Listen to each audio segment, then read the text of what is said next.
પંજાબમાં પણ જાલંધર જિલ્લામાં મુશળધાર વરસાદ છે અને ત્યારબાદ ઠેર ઠેર પાણી ભરાવાની સમસ્યાના દ્રશ્યો આવી રહ્યા છે। વરસાદને પગલે જાલંધરના તમામ વિસ્તારોમાં પાણી ભરાયા છે।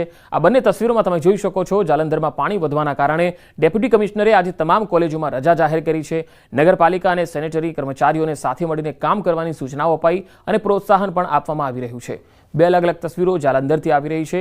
તો મોટાભાગે ઉત્તર ભારતના તમામ રાજ્ય અને મોટાભાગના જિલ્લાઓમાં ધોધમાર વરસાદ અને ચોમાસુ સિઝન બરાબર જામી છે।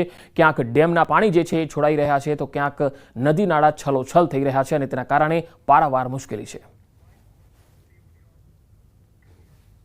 अमृतसर का अजनाला है और देखिए जरा तस्वीरें मैं आप लोगों को दिखाती हूँ और हमारे दर्शकों को। ये ऐसा लग रहा है कि मैं किसी नदी के बीचों बीच खड़ी हूँ, लेकिन ऐसा नहीं है। ये आम शहर है, ये शहरी इलाका है अजनाला का। लेकिन देखिए कैसे पानी बह रहा है, जैसे मानो यूं लग रहा है कि यहाँ से कोई नदी बह रही हो। लेकिन ये रास्ता है, ये आम रास्ता है, यहीं से होते हुए गुरदासपुर की तरफ आप जाएंगे। लेकिन देखिए कितना पानी है, जरा वहां दिखाए पुजारी जी। ये ट्रैक्टर देखिए कितना डूबा हुआ आपको दिखाई देगा। लेकिन ये देखिए पूरा पोल टूट चुका है। वो उधर गुरुद्वारा मुझे दिखाई दे रहा है, ऊपर गुरुद्वारे के लोग दिखाई दे रहे हैं, लेकिन नीचे पानी है, खेत हैं, पूरे खेत डूब चुके हैं। ये स्थिति है अमृतसर के अजनाला की। रावी नदी का पानी बढ़ा और उसका नतीजा ये रहा।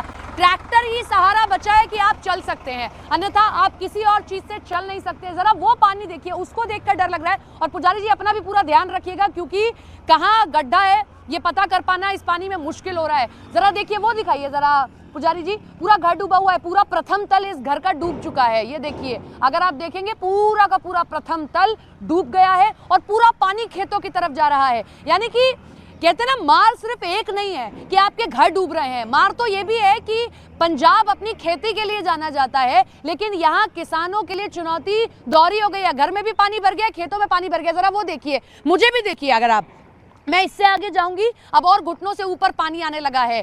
तो स्थिति बहुत खराब है। वहां पर जितनी नाव है उनको तैयार किया जा रहा है ताकि उनके जरिए लोगों तक पहुंचा जा सके। जैसे वो मैं गुरुद्वारा देख रही हूँ, अभी मुझे ऊपर ही कुछ लोग दिखाई दिए थे, क्योंकि नीचे तो उतरना ही संभव नहीं है। पानी इतना ज्यादा है कि आप यहाँ खाने पीने के लिए आप सिर्फ अपने अगर द्वितीय तल पर चढ़ जाते हैं तो ही उस पर रह सकते हैं, वरना रहना मुश्किल है। वहां कुछ लोग हैं नाव तैयार कर रहे हैं ताकि लोगों तक खाने पीने का सामान पहुंचाया जा सके, क्योंकि सब बाहर नहीं आ सकते हैं।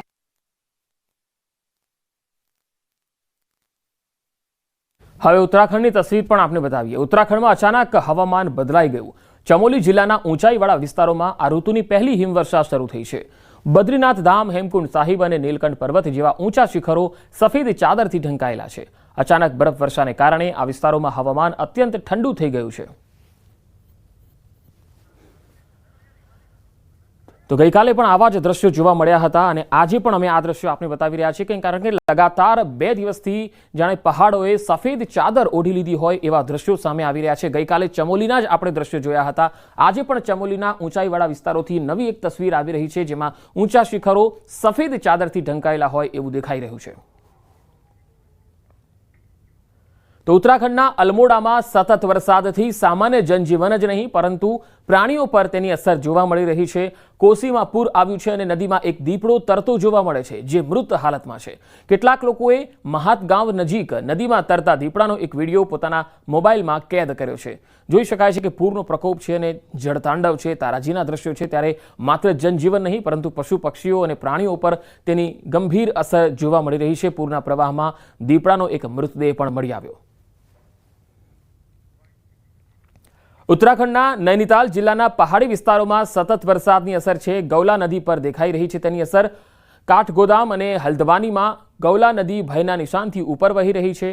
ગૌલા નદીનું પાણીનું સ્તર 55,000 ક્યુસેકને વટાવી ગયું, જેના કારણે નદી કિનારે વસેલા વિસ્તારોમાં પૂરનો ભય છે। વહીવટી તંત્રની ટીમોએ કાઠગોદામથી લાલકુવા સુધી નદી કિનારે રહેતા લોકોને દૂર કરવાની જાહેરાત પણ કરી અને આ ઘરોમાં રહેતા લોકોને દૂર કરવામાં આવ્યા હતા। આ સાથે નજીકની સરકારી શાળાઓમાં લોકોને રહેવાની વ્યવસ્થા પણ કરવામાં આવી।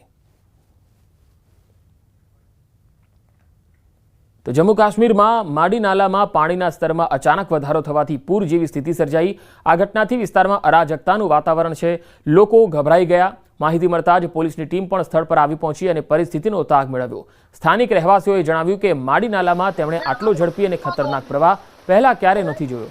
ગ્રામજનો માને છે કે પર્વતોમાં કોઈપણ પ્રકારની અસામાન્ય પ્રવૃત્તિ અથવા ભૂસ્ખલનને કારણે આ અચાનક પરિસ્થિતિ ઊભી થઈ છે.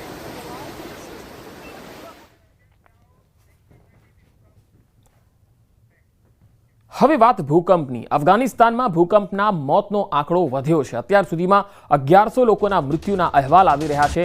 ભયાનક ભૂકંપ અફઘાનિસ્તાનમાં નોંધાયો છે. 3500 લોકો ઘાયલ થયા છે.